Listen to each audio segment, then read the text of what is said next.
mesianco, breaking Major League en la ciudad del sol. Here in Miami, we know who's el campeón.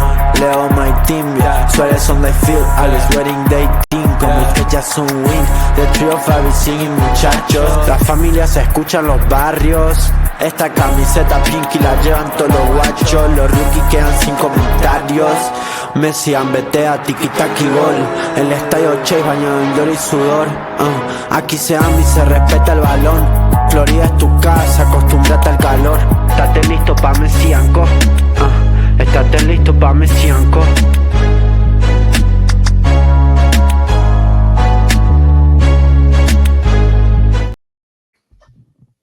What's up, everybody? Welcome to another episode of Messi and Co. on the 5 Reasons Sports Network, 5 Reasons Football. We're happy you guys are here.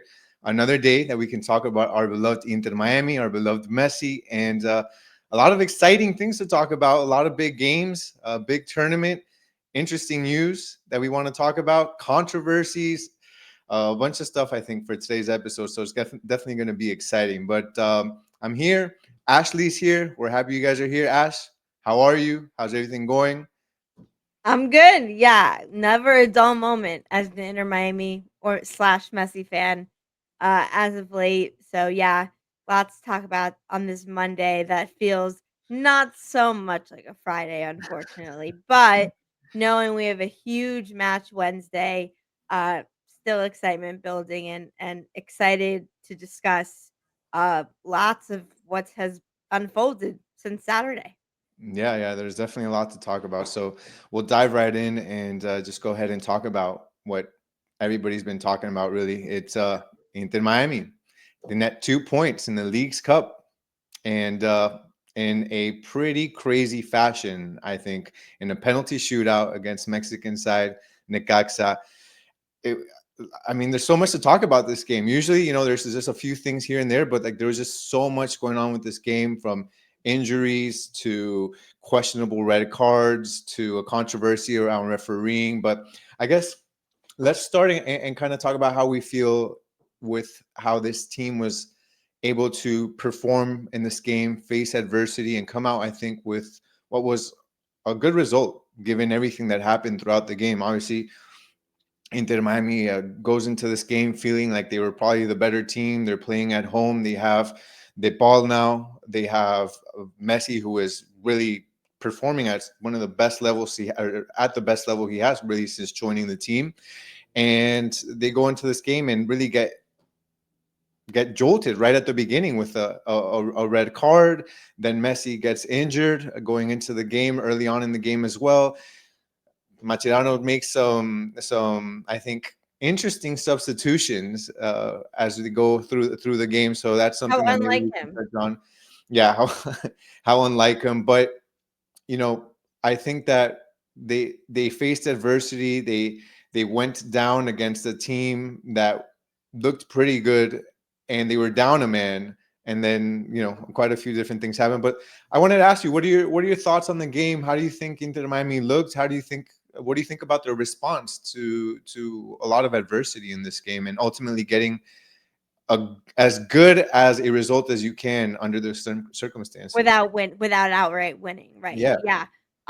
No, it's a really great question, and obviously we're going to talk about the red card.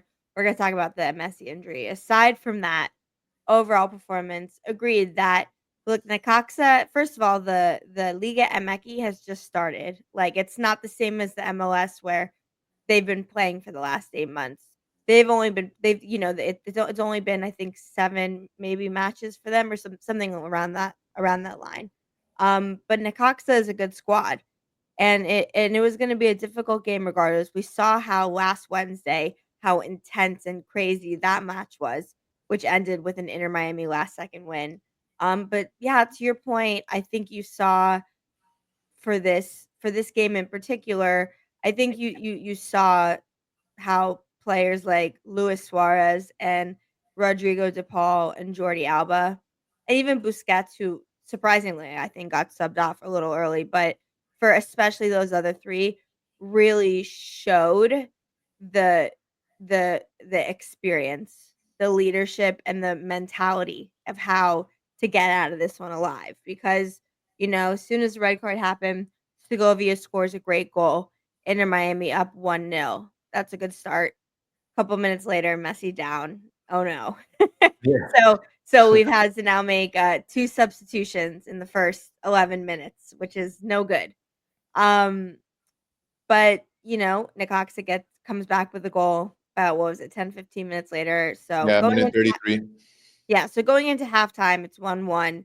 And everything on the line in the second half with how the breakdown of this league is going. Because remember, in the end, only 4 teams from each league. Um, is that right? Four make it, Yeah, right?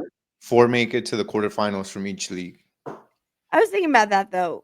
Oh, the quarter, right? So there's only 4 games, right? Yeah. Yeah, yeah. I'm always thinking of things that like a round of 16, round of 8, but it just goes straight to the quarterfinals, which is crazy. Um, right now, Inter Miami, just so everyone knows, like in terms of positioning, is 3 right now out of 4 to get in, meaning it's in our own destiny. And the point that if we win the game on Wednesday outright against Pumas, we're in. Like, win, we're in. I'd say if it's a tie or penalties or other things, like, there are things that become harder and more out of control. But in this match, one thing was for certain: they couldn't lose, and they couldn't only get 1 point. They had to either get 2 or 3 points. And so in the second half, um you saw grit, effort, determination, not always your best players, but everyone giving 100% with the mentality of knowing, like, we can't lose this game. Necaxa end up scoring their second goal in the 83rd minute. Do the Sioux, and we'll say this, and I tweeted it.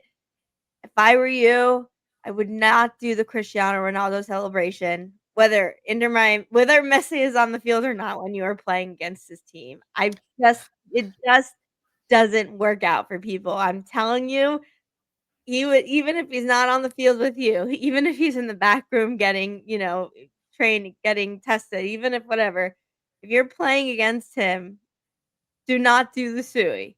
It's not gonna work in your favor. No, no, no, no. That's a bad omen. That's just a bad It's idea. bad. Never, ever do that. I always think that's so. Like say Right, it's like, if you're up and 4-1, fine, you can do it if you're, like, kind of like me, whatever. But I was like, "Girl, I wouldn't have done that." I thought that in the moment, knowing we were down with 7 minutes left. But look, they made a mistake too, was it Mendoza, right, who got 2 yellow cards sent off. I think it was Mendoza, I could be wrong. Um it was. I believe it was. I'll tell you right now. It was Cristian Calderon. Yeah. Calderon, sorry, not Mendoza, Calderon, who should know much better than to have done that, and got sent off. So somewhat even playing field for the last 30 minutes or so, but not really because we didn't have Messi. But look, in the end, extra time once again. Rodrigo de Paul in his second match, having to play the full 90. Um, Puts in a beautiful cross on a dead ball opportunity. Jordi Alba with a gorgeous header ties, takes us to penalties. Um, and we win, and a game with as much frustration and things to go wrong that could go wrong did go wrong. But what it showed me is, yeah, no, Luis Suarez, he's missing his goals. He's not scoring them. It's a problem, but he does not stop creating. He does not stop creating chances. He does not stop drawing fouls. He does not stop creating good hold up play. And he needs to score goals. He needs to figure it out. The more it happens, the worse it gets. No doubt about it. I 100%, it's bad. But Yeah.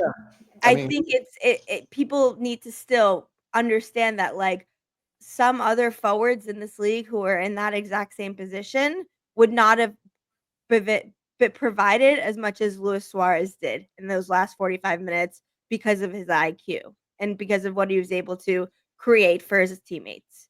And that's the truth. It is. And so, yeah, crazy, crazy game. That's my thoughts.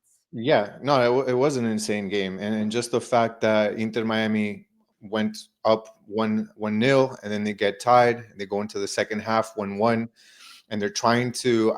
I think for me, one of the things that I don't like to see is any time that a team parks the bus trying to hold a lead. And I felt like Inter Miami just did that way too early. Way too early. 1-1, a 1-0 lead. They start to sit back. Obviously, they have to take out Tadeo Allende, and Mascherano inserts Lujan there to get his back, a center back there. And after that, they kind of parked the bus. They gave a lot of They bring in. possession They to bring in. They Necaxa. bring in. They bring in Ayen. They brought in. If I'm right. Bright. Well, they did that later on. Tomas Aviles and Kremaski because they They could did only that in do it the yeah, in they one did that in the period. 65th minute, but in the first half they were up 1-0, and then they Oh just well, yeah. and then they Right. just sat back. And I was literally about to text our group chat saying if they score, we're screwed because of Yeah. the fact that Inter Miami obviously was already down one man, and they took out Tadeo Allende. And to me, it was going to be difficult to come back. So just the fact that they were able to was just incredible. But they go into the second half and still. Uh, they're giving possession to Necaxa. Mascherano goes and does 3 substitutions, which I thought were interesting. I thought One of 2 the of the 3 of substitutions, them were perfect. I didn't think he was going to take out Busquets. He usually doesn't. The fact that he took out Busquets and put in Yannick Bright, I thought was interesting. It shows that he has a lot of confidence in Yannick Bright. So I mean, that's one to me. That was one of the least expected. Not that Yannick Bright actually made it onto the field. The fact that it was for Busquets. So I thought that was an interesting change, and I was okay Yeah. with it, honestly. And then Noah Allen for Tomas Aviles. That's probably just, I think, taking care of Noah Allen. Right. And then also getting some fresh legs, knowing that he's going to try. Because at that point, it was still 1-1. So I think that Yeah. he wanted to make sure that he had his toughest defenders, people that were fresh on the legs, people that can make sure that they continue to hold the fort down. So I thought that that was okay as well. The one that for me, I think was the most interesting substitution, also a minute 65 and 66, when he had those substitutions, was Benja Kremaski came in for Telasco Segovia. So I wanted to talk a little bit about that because right before that substitution was made, Fafa Piccolo was actually standing up, getting ready to go in. And I thought that was smart just because of the fact that you don't have Messi on attack anymore. Obviously, you had to take out Tadeo in the first half. The only other attacker really was Telasco. That was the only other guy that was going to be helping Suarez. And Suarez, we know, is more, especially with Messi being out, we knew Suarez was a guy that was mainly making the passes more than really attacking. So I was like, okay, he's going to put in Fafa. Fafa's going to be the guy up top and making the runs into space. And then he actually inserts Kremaski. So then I was like, oh, damn, he really is parking the bus even more. So I kind of want to get your thoughts on, one, what do you think about Kremaski coming in and Fafa sitting back down and coming in for Telasco and really having nobody on attack, even though he moved the ball forward a little bit, obviously. And the fact that Kremaski comes in and gets the captain's armband, I thought that was really interesting. What do you think? I have a couple thoughts. And we went back and forth pretty aggressively on this, which because we have different thoughts as it relates to this Inter Miami attack, which is totally fair and good for everyone to have, their own opinion. I'll start by saying this. To make the substitution for Noah Allen, if it was purely and strictly because and discussed internally, because he's still coming back from injury, he cannot do more than 60 or 70, then fine. I'm fine. If that's what you had to do, you had to do it. I would not have put in Tomas Aviles. Like I would not have made that sub. I would have left Noah Allen in. You're down a man. You're worried that disciplinary issues. You don't want to be left with 9. I'm assuming is what you're saying. No, because not that, because I wanted Fafa and Kremaski to both come in the game. Yeah. Because what I would have done is I would have put in Fafa and Kremaski for Allende and Segovia. Why Allende wasn't? You're saying Allende was already out. So at that, Allende was out in the first half. So at that point, the midfield was it was Yannick Bright. Allende was out in the first half. Yeah, they took out Allende in the first half to bring on Lujan. And they took out. Did he?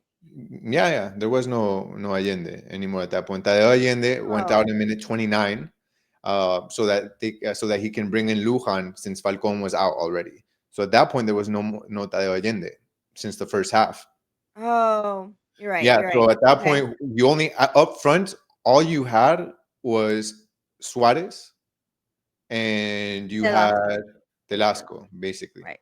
So okay. So then let me rephrase. Let me rephrase I then. remember, and something actually, since we're talking about substitutions, I want to bring this in. Sorry if I mess up your train of thought, but this was No, also no, no. You're interesting. fine. With the substitutions, Messi was brought out, obviously, because of the injury, and Federico Redondo went in instead of another attacker, which I also thought was, No, or instead of Yannick Bright, in my opinion, yeah, because I would have chosen Bright to come in instead of Redondo, because then I know I would have been able to keep Busquets until the 90th minute.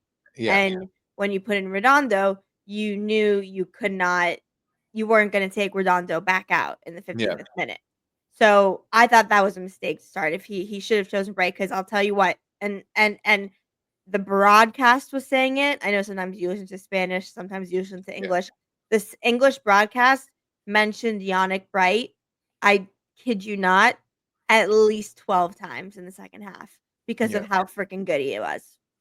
Um, but I guess what my point was I didn't think you needed to make a defensive substitution because I thought you had Noah Allen, you had Lujan, you had Cello, and you had Alba, with the idea that Alba pushing through. Um, I think Fafa needed to come in. yeah. And I think so then who would have been? It would have been so it was Bright, Gramaski, and Redondo was there. no, Bright in terms of the subs. It was Bright, Gramaski, and Aviles, right? I would have done Bright, Gramaski, and Fafa. Fafa, and instead of I wouldn't have taken out Segovia, and I wouldn't have taken, or excuse me, I wouldn't have taken out Busquets. Yeah. So so I would have immediately had the top be Fafa and uh Suarez. Suarez, and then I would have like basically a 4-4-2 with Yeah, I think it was important for me. What I would have liked is, it's okay. Obviously, you're not gonna. I don't think anybody thought that Mascherano would take out Suarez. He's gonna keep Suarez on there, obviously because of right, his experience and because of he's right. basically the guy that facilitates. Like we've seen him when Yep. Messi's not around, he becomes more of a facilitator role. But the fact that we didn't have an attack, I think, made it more difficult. In the end, it worked out, thankfully. But I think if we would have had Fafa that can also help in the midfield and also help in attack, I think would have been very helpful for Inter Miami. But at It the was end of the asking day, a lot of Kremaski. It was asking a lot of him to yeah. But become at the end of the a day, left winger. what he wanted is a more stable midfield, and that's what he went for Yeah. Kremaski. That's what Kremaski brings. It is more stability in the midfield, less chances for attack or counter attacks from Necaxa. And ultimately, Kremaski is an incredible professional. The fact that he's become a Swiss Army knife, Right. just like The Gressel, energy he brings. Yep. was for Tata Martino, I think that is what Kremaski has become for Mascherano. He can put him anywhere that he needs, make him play at right back, make him play at right wing, put him now on the left, anything that he needs. So props to him. He gets the captain's armband. I thought that was incredible. I don't Yep. know if necessarily I never thought that he would get the captain's Well, armband. remember last match was his 100th cap as Yeah. and coming straight from the academy. No, I Um, understand. Maybe that was more of a nod, a confidence booster. But I'm telling you, you have Jordi Alba and you have Suarez on there. I'm not saying that he didn't deserve it or anything like that. I'm just saying for me, it was a surprise. I thought that probably Busquets or Suarez would have had it before him. But the fact that he, is an academy product, has been there for a long time, has been professional, has been able to do step into a lot of roles. He's also the second academy product to do that. We had Noah Allen, who had the captain before. So just props to Kremaski, and hopefully it's a confidence booster, and it just shows how much I think he's proven himself towards Mascherano. But talking about obviously this game and everything that's going on with that, I kind of wanted to talk about something that was really important, also that really changed the scope of this game going early on, before even the Messi injury, and that is Maxi Falcon getting a red.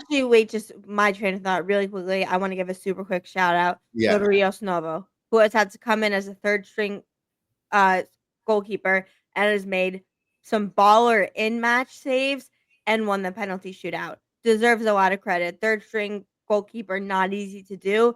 So far, been playing really well. So give him a good shout out. But sorry, continue. no, you're good. You could probably save that for one of our segments here, where you're going to be able. You're probably going to want to talk about him then. Oh, In I forgot our about next that segment. segment. You're right. So Okay, what? well, it's okay. Let's keep going.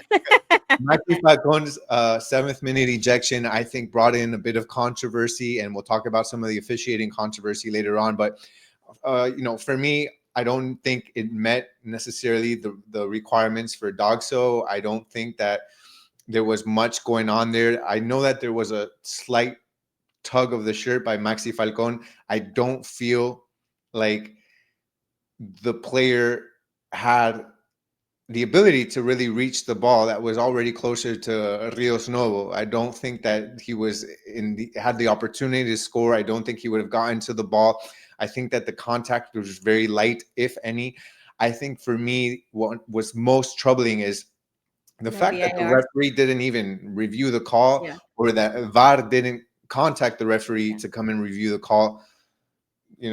Mascherano, we'll look at Mascherano's some of his comments, but how long would that have taken? And the amount, the repercussions that such a call has in a game that we know could mean the difference between qualifying and not qualifying under the current format of this tournament, I think is just, it's egregious to not go and look at that. No, and time, as if you don't spend 25 minutes looking for looking for a centimeter difference on an odds. And I'm not saying that it was. I don't want to. Okay. Personally, I don't think it was a good call. But ultimately, what bothered me more than that is the fact that it wasn't reviewed. Because I really think I like to give referees the benefit of the doubt, and I think that referees try to do that the best they can. And obviously, in the moment, we saw plenty of replays on it. The referee's not seeing any replays in the moment. In full speed, things can look a certain way, and sometimes they have to make a call that way they can review it after. But the fact that that call was made, and then just like, okay, I'm just going to accept it, even though it's minute 7, it's going to change the entirety of the game. To me, it was just completely ridiculous, and I would have liked to have been checked. I agreed. First of all, it's not a penalty. We know a lot of referees. It wasn't a penalty, but it was a red card. Excuse me, a red card. Some people will be like, oh, by the letter of the letter of the letter of the letter of the law, because of X, Y, and Z, X, Y, and Z happened. But also by the letter of the law, the player dived. He felt contact. He dived. He wasn't truly contacted in a way that stopped him from moving forward. So you want to go letter by letter? That's number one. So it's not a red card. To your point, the referee is running as fast as he can. Can't see that perfectly. Sees Shirt's touch. Sees he's the last man of defense. The guy falls. You're like, okay, that's a red card. The fact that there was no VAR intervention is so unbelievable that and sheds such poor light on another instance of CONCACAF refereeing and the refereeing association, and just the structure and the foresight that's not going into this. I know you're about to play the clip from Mascherano. He's completely right. The fact that these games are being refereed by a Mexican ref is just, even if this guy has nothing to do with Necaxa, and in the end, this could be nothing. And what if someone in the VAR booth was, or etc.? Like, you're eliminating areas of fairness, and that's an example of one. I'll tell you what: if it went to VAR, and after all that, they say, "Look, it was a slight tug of the shirt. The guy dived, but we called the red. There's not enough to overturn it." I'd be pissed, but I'd be like, "We move." The fact that we didn't even get to that state is unthinkable in today's rules of football. And then I think so we should play Mascherano's clip, and then I think you should either read out or kind of summarize what you tweeted yesterday. Yeah, I think that's a good idea. I wanted to do that. So we'll play part of Mascherano's commentary on the subject yesterday and his concern with the fact that there was a referee, in this case from Mexico. And we've been saying it Uh, from game yeah, one, man. officiating. There is an Inter Miami bias. I'm sorry, there is. It Yeah, doesn't matter. It doesn't matter if you think so or not. There's a bias, and it shows itself in different ways. And it's just that part of it sucks. yeah. So in this case, there was a Mexican referee that was officiating a game in which there was a Mexican team. So I'm going to go ahead and play that, and then I'll read what I had a small opinion piece that I just put on our Twitter or on our Little X editorial. Yep. and the Twitter. All right, so let's go ahead and play this right here. So, okay.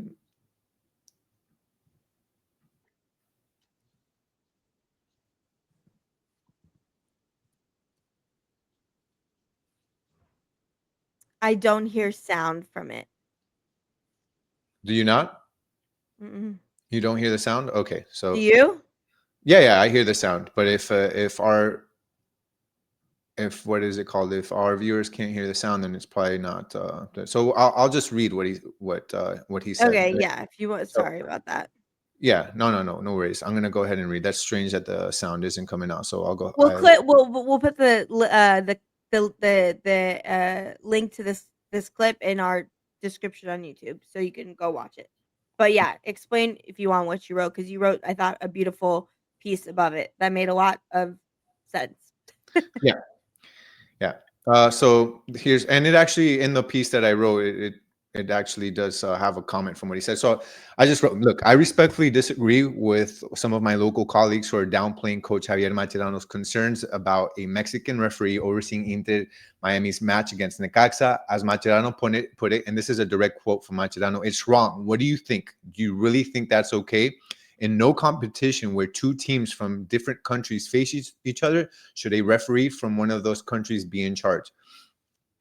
And that's actually something As simple as it gets. and yeah, it's simple, and that's something that he continued to expound on, saying that in all his years of playing in UEFA and in different, obviously in the higher leagues, that's not something that would happen in a Champions League game often enough. So I put, as this is my thought, he's not wrong. For example, in UEFA, referee nationality is taken into consideration, and UEFA prioritizes supporting referees from countries not, excuse me, appointing referees from countries not involved in the matches to ensure impartiality. Yesterday's officiating by Daniel Quintero Huitron, including a controversial red card for Miami defender Maxi Falcon in the 7th minute, was suspect to say the least. I understand that And a further controversial no VAR intervention. Exactly. And I understand that Mexican and American referees make up the majority of the officiating pool. And with only 2 leagues involved, assigning officials can be challenging. But if MLS and Liga MX want this Leagues Cup tournament to be taken seriously, it starts with quality refereeing and minimizing even the minimum appearance of bias. So for me, and there's plenty of by the way, there are plenty of CONCACAF referees that are not Mexican or American. well, I the can one, think our first game I can against think of Alex, a million of there's first of all, there's all the other countries in South America that they're not CONCACAF, they're CONMEBOL, but they're all the Caribbean countries and nations. Like so the I've Alex game that we had was refereed by an official from Costa Rica. I think the point is, like, I don't want to go and say, and maybe we right. don't share the same opinion, you and I, Ash, on this. I don't want to go outright and say that there was bias in this game, or that the referee had it out because they were, Right. from Mexico, that they had it out for Inter Miami and were pulling for Necaxa in this situation. Right. But I think what's important is you need to remove any inkling of bias in the game. And if there was a Costa Rican referee or a referee from Canada or a referee from anywhere else in CONCACAF, we wouldn't be having the discussion to the level we are right now. Yeah, there'd be disagreements. It was a wrong call, or, but it's an unnecessary level to but yeah, have. but at this point now, it's people are questioning the integrity of the referee, and questioning why this officiating group was put on. So I think that if you want a tournament to be taken seriously, you need to start with refereeing. And also, just to quickly touch on, and it's not what this episode is about, but just because I've seen some comments on what I've written saying, you want to talk about the tournament and the fairness and that sort of thing. Let's talk also about the fairness of the, you didn't complain about when Mexican teams have to come over here and play all games here in the U.S. and instead of going back to Mexico. And I say, look, I actually agree. Liga MX agreed to that. I know. No, I understand, but I actually agree with that as well. I'm not someone that likes this tournament, and I'm not somebody that thinks it's a fair tournament. I don't think it's a fair tournament. I don't think that Mexican teams should come here and spend 3 or 4 weeks away from home or whatever amount of time that is and play only games here at the home stadium of the MLS team and not have any home advantage. Right. I don't think that's fair either. So I'm just going to say, that. Yeah. It's true. It's not fair. I like though that it does guarantee that there are no MLS teams that play MLS teams or Liga MX teams that play Liga MX teams. Like I like that part of the format where you're always going to be playing a team from the other league. Yeah. I think the hope is eventually you're going to be able to do home and away. I think this is only the 3rd year of the tournament, so I think that it's but it's a fair point. It's just about the integrity and the overall. MLS is making a lot of great moves. We'll probably talk about some of them tomorrow in our episode. Like the Son Heung-mins of the world. The Thomas Muller, etc. So just things like this, instances like this. VAR is one thing. Refs making bad calls is another thing. But when you start you're adding layers of integrity and insecurity and not proper planning, that's what makes people upset. And that's what is what you need to avoid if you want to be taken more seriously. Exactly. Yeah. So agreed. Yeah, they have to do better with that. And I don't think that's going to change necessarily now, but we'll see if that's something that's maybe thought future more or maybe in the more immediate future. And you're talking about a semifinal or a final. Right. I think that at that point they really need to make sure that there is no referee from the country in which a team is playing. So with that, yeah, I got to wrap up in a few minutes. So I got our inherent highs and lows. Who soared and who sank? So let's go quickly. Anybody that stands out, I'll say for me, my low is definitely going to be, I think it's going to be Daniel Quintero Vitron, the referee. I'm not going to go. I think that's for me, my low. I think that everybody for Inter Miami, I don't think this is a game where you want to really say that there was a low. I think everybody worked their butts off and really showed heart and grit to be able to come out of a very difficult circumstances, from Messi's injury to the red card early on and everything that comes along with that. So, but as far as who soared for me in this game, I really think it's got to be Jordi Alba. It's Jordi Alba because of the fact that when it looked like all was lost, when they were down a goal in added time, he came in and he added hope to this team, and he brought them to the point where they could decide for themselves if they were going to win with penalties. He's the reason why we got the 2 points, and now we're still in contention to move into the quarterfinals. So for me, it's going to be Jordi Alba. Great call. Yeah, I'll say I agree with both of those. My high of 2-1, which I previously spoke about, so I don't have to say much. Rios Novos has done a phenomenal job over the last week plus, and having to come in as a 3rd string goalkeeper. Has made a lot of great saves.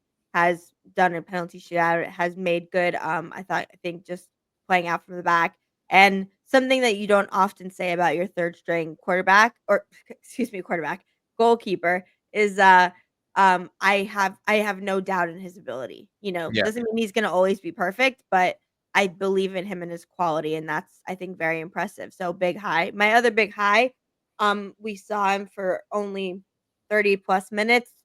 Yannick Bright is him. If he's completely healthy, Yannick Bright is him.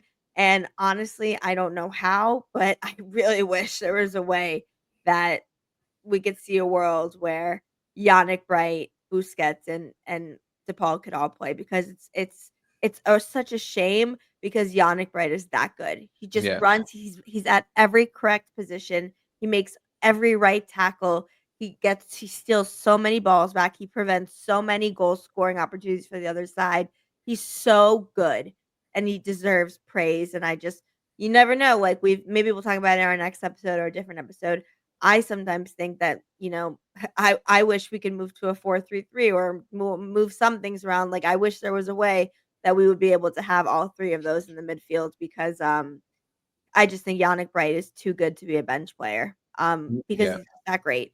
And then who sang for me, and this is a perfect segue into our next topic, a person we never want to say, which is Lionel Messi, because in the 11th minute had to be subbed off for what is uh they said what was the word they used specifically? I believe like a minor muscle Yeah, I wanted to injury. read that really quick. So Inter Yeah, go ahead. Miami put out a release today that said Messi underwent medical tests to evaluate the extent of the muscle discomfort he experienced during last night's Leagues Cup match against Necaxa, which forced him to leave the field. The results confirmed a minor muscle injury in his right leg. His medical clearance will depend on his clinical progress and response to treatment. So if I really look into that, what that's telling me as far as Messi's timeline is that he'll either be available next game, available in 2 weeks, in 6 months, or never play again. So that's what I'm reading from this statement here that Messi that Inter Yeah. Miami has released about Messi. So Can you put that on the screen, or is that too difficult to do? If you can't, it's fine because I wanted to point out a couple quick things from it. But yeah, I can try to bring it up as well. while you do that though, this is what I'll say. Couple things that and you're right where it's could mean absolutely nothing and I could be full of it. But a couple words and things that stood out to me. Um what the fact that the word strain was not used to me, great. The fact that the word strain and ligament were not used, big positive to me. Number 1. And then number 2, the fact that there was no timetable. There's not usually a timetable, but there's usually we will reassess a timetable, you know what I mean? The fact that we didn't have either of those components, to me, what I gathered, he felt a pull, he felt something, he landed on it awkwardly. He said, "Not worth it, not worth trying to finish this one out." Like I feel discomfort. Um and so I'm gonna take that's my positives I'm taking out of that is that I didn't see the word strain anywhere. I didn't see the word ligament anywhere, and I didn't see any type of language that would dictate reassess or in the future, right? Like I didn't see any of those buzzwords that we sometimes see in these medical reports, which leads me to believe and we did see the word minor. So hopefully to your point, it is something that it just was he landed on it awkwardly, he felt a pull.